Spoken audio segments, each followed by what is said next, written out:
जय श्री राम, जय श्री राम। हम बिहार के गया जी, यह बोध गया शहर में आज यहाँ उपस्थित हैं। यह जगह पूर्वजों को तर्पण के लिए इस शहर का या इस प्रसिद्ध स्थान का नाम एक राक्षस, गया राक्षस के नाम से, जिसने भगवान विष्णु की काफ़ी तपस्या की और वरदान मांगा कि मुझे आपकी तरह इस संसार में माना जाए या पूजा जाए।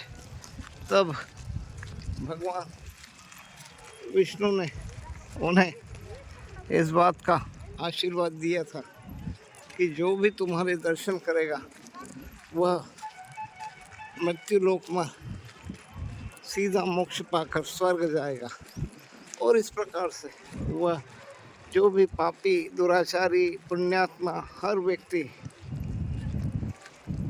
गया के दर्शन करने के बाद स्वर्ग लोक जाने लगे। इससे ब्रह्मा की सृष्टि का गणित फेल होने लगा। तब एक यज्ञ किया ब्रह्मा जी द्वारा, जो गया राक्षस की पीठ पर किया गया, और उसके बाद से गया कहीं जाता नहीं और यहीं पर वह स्थिर है। अतः जिसे भी मोक्ष या मुक्ति प्रदान करवाना होती है तो इस गया जी में यहाँ आना पड़ता है। और यहीं पर भगवान बुद्ध को बोधित्व भी यहीं इस बोध गया में प्राप्त हुआ। जय गया जी की जय।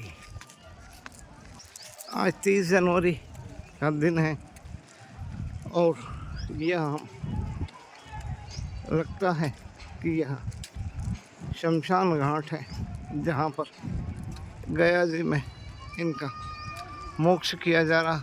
आज महात्मा गांधी का भी बलिदान दिवस है, तो हम महात्मा गांधी को भी इस गया जी से श्रद्धांजलि देते हैं कि उनको भी मुक्ति हो। यह देखिए धुआं उठते हुए और लोगों का शोर आदि भी सुनाई दे रहा।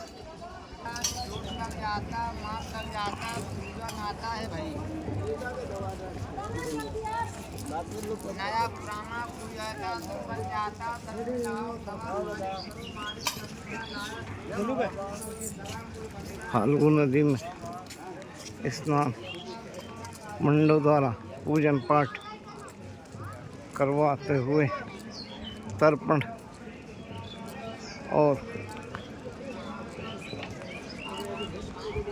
पिंडदान प्रक्रिया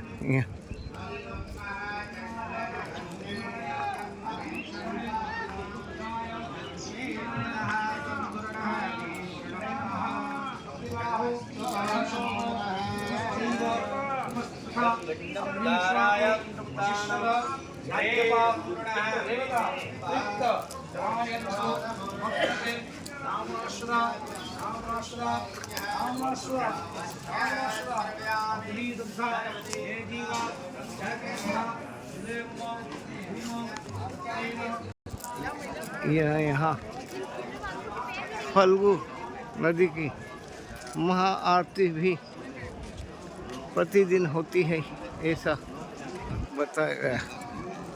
आप अल्लाह माने, भगवान माने या कौन माने, आपके लिए और आपके सभी ये अद्भुत फलदायक होती है। ये अद्भुत चमत्कार, ये सारे व्यक्ति यहाँ पर जो चढ़ावे में पैसा वैसा डाला जाता है भक्तों द्वारा, उसको ये ढूंढते हुए नाप बताइए। अभी तैयार हो जाएगा, अभी पहन लीजिएगा।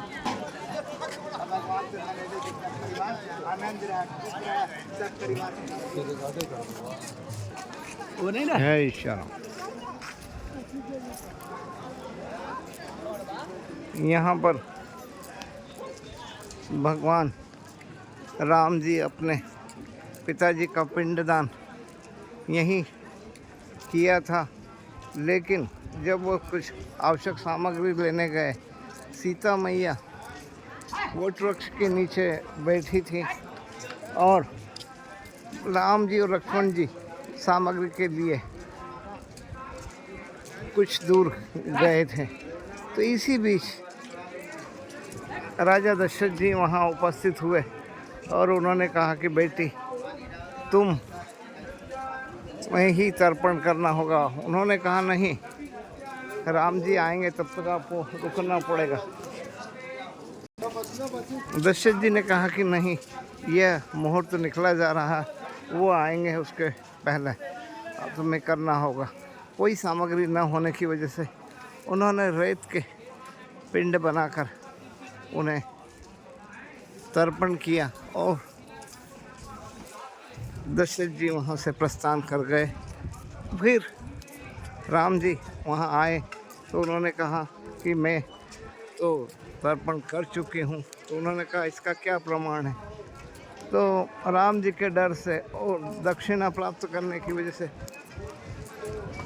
ब्राह्मण, गाय और नदी द्वारा झूठ बोला गया। इन तीनों को संक्षेप में बता रहा, इन तीनों को श्राप दिया, जबकि वट वृक्ष ने गवाही में कहा कि हाँ इन्होंने तर्पण किया। तो इस प्रकार से उसे आशीर्वाद मिला कि तुम हमारी परिक्रमा या पूजन करने वाला सदैव सुख एवं सौभाग्यवती होंगे। इस प्रकार से यह यहाँ का काफ़ी महत्व है। जय श्री राम, जय श्री राम। यहाँ पर जिन्हें पिंडदान अगर करना हो तो वे यहाँ पर मुंडन आदि करवाने के बाद पिंडदान किया जाता है। फाल्गु नदी में दाढ़ी सब को बनवाना आवश्यक है, उसके बिना तर्पण का काम नहीं होगा। और जिसको बाल भी बनाना हो बाल भी बनवा सकते हैं। जय श्री राम।